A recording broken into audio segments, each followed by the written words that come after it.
Hey, this is Charles.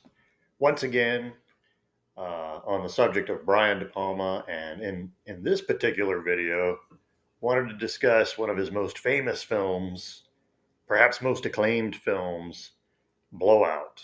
This being the Criterion Collection version, which has a beautiful 4K transfer. Obviously, a great film. I love it. 4 out of 4 stars. If I give star ratings, and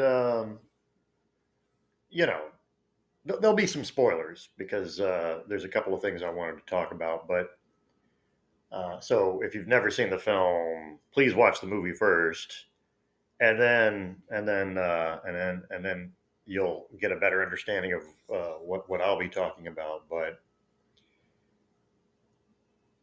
Quentin Tarantino famously loves this film, and De Palma, I believe, is his favorite director, and that's his favorite De Palma film. I think he said it's like one of his 4 or 5 favorite films of all time, and stars John Travolta and John Lithgow and Nancy Allen and Dennis Franz, and all people who have worked with Brian De Palma a few times at least.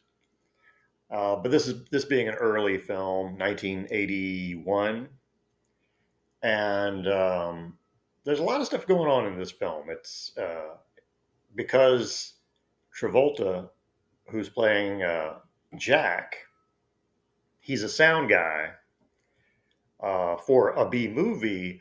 A lot of the movie is a great sort of inside joke about movie making, but also a fascinating study of how you edit films as well, and sound into films. And there's a great running gag in the film about they're trying to get the right scream. They're making a B horror film, and the actress who's playing, you know, a character victimized by a killer has a terrible scream. So they have to find the right scream to replace it. And there's a running gag where they keep trying to find some aspiring actress who has a good scream, and nobody does. So it's a fun joke through most of the film. But the movie is also, of course, a thriller, very stylish thriller. There's a lot of elements to it. There's political elements, some conspiracy, some political intrigue. Um, there's a serial killer in the middle of all of this, and so it's got a lot of stuff going on, and yet it's a very tight film. I believe it's pretty short. It's only about 108 minutes. So, despite the fact that a lot of stuff's going on, it's all in a tight package, and it's great from start to finish. And of course, ends in tragedy. This is a movie that got mixed reviews at the time, and actually lost money at the box office. And I think a lot of critics at the time they didn't love sort of the tragic ending of the film, and now, of course, many consider it Brian De Palma's masterpiece. I love it. It's not necessarily my favorite De Palma film. There are some films that are ahead of it, just for me personally, but still a great movie. So there's the blowout refers to a tire getting blown out and crashing into a river or a lake. And Jack is trying to record some sound for the film he's making, and he witnesses this so-called accident as the car crashes into the water. He dives in to try to save the 2 people who are in the car, and he only manages to save Nancy Allen's character, whose name is Sally. Jack and Sally. It makes you wonder if Tim Burton, who's apparently a Brian De Palma fan, took the Jack and Sally names and put them in The Nightmare Before Christmas. But anyway, getting sidetracked here. He saves Nancy Allen, and then he finds out, or he begins to suspect that this was no accident and that the tire was shot out. And this is where the political conspiracy comes in, because the other passenger in the car is the governor of the state of Pennsylvania. The film is set and shot in Philadelphia. And he's married, and Nancy Allen, Sally, in the car is not his wife. So it looks to be some sort of frame job. Maybe there was supposed to be a blackmail involved, some blackmail involved. And so anyway, that's initially the setup. And when you first watch the film, it would be easy to see this movie as almost a romantic film where Jack and Sally are, fall in love, and she's, she gets in, they both get involved in this case. They're both in danger, and it ends in tragedy. And at the end of the film, he's clearly upset because, again, spoiler alert, Sally ends up getting murdered at the end of the film by this serial killer. And he's upset because because he was falling in love and so forth. I don't believe that's the case. I don't believe this was ever a romantic film. I don't think it was meant to be a romantic film. If you truly pay attention to this movie, Jack is never in love with Sally. He might be attracted to her, of course. It's Nancy Allen, circa 1981. She's gorgeous. She's gorgeous now, by the way. But obviously, be easy to be attracted to her. They've got great chemistry. They work together in De Palma's Carrie from 1976. So they have great chemistry. They're very charming together. And I think he likes her. I think Jack likes Sally, but he's not in love with Sally.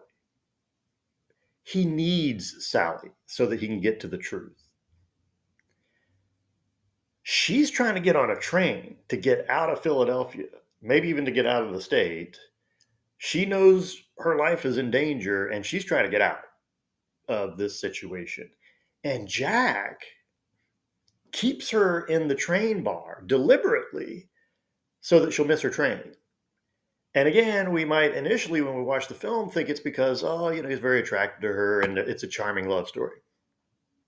He's just trying to get to the truth. And so he's doing it in a very charming way. But his interaction with her, if you're paying attention, it's never a loving interaction. In fact, sometimes he even talks down to her a little bit. Almost treats her like a child in some cases, but to be fair, she does have kind of a childlike personality at times. So, but it's all because he needs her to get to the truth. He's kind of a jerk, really. He's a likable one, and it's thanks to John Travolta and his easygoing charm. And thanks to Brian De Palma, who wrote the screenplay, wrote the story. This is all a Brian De Palma project. And so he's very charming, very likable, very sympathetic character. And you do sympathize with him throughout the film. But he's a user. Like he uses Sally throughout this film. And poor Sally, she gets used by a few people in this movie. But Travolta's character, Jack, he's using her as a means to an end. That's why he keeps her off that train.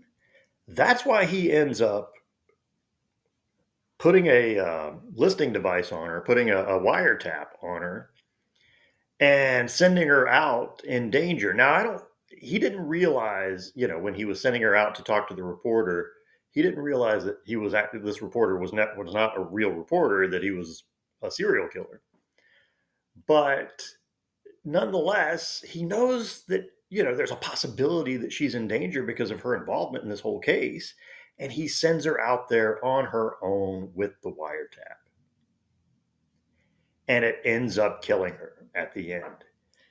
Now, it's a great end sequence. It's a horrible tragedy, beautifully directed, beautifully orchestrated by Brian De Palma. The music, the cinematography.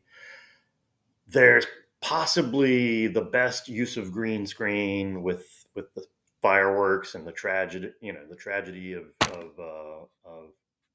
Travolta holding Nancy Allen in his arms while her life slips away.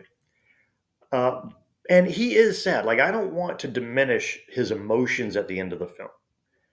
Just because he used her doesn't mean he doesn't feel bad about it. I think he absolutely does. But he doesn't feel badly about it because he loved her.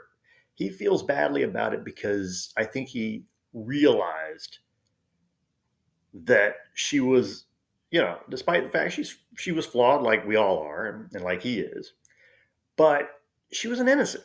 Like, she's just a naive, innocent young woman that was in the wrong place at the wrong time, and he had a hand in her dying. And of course he feels bad about that. Of course he feels bad. And so the emotion that he feels, the anguish that you see, is real. And yet, he just can't help himself. He uses her one more time. Because after all, he does need that scream for that B movie.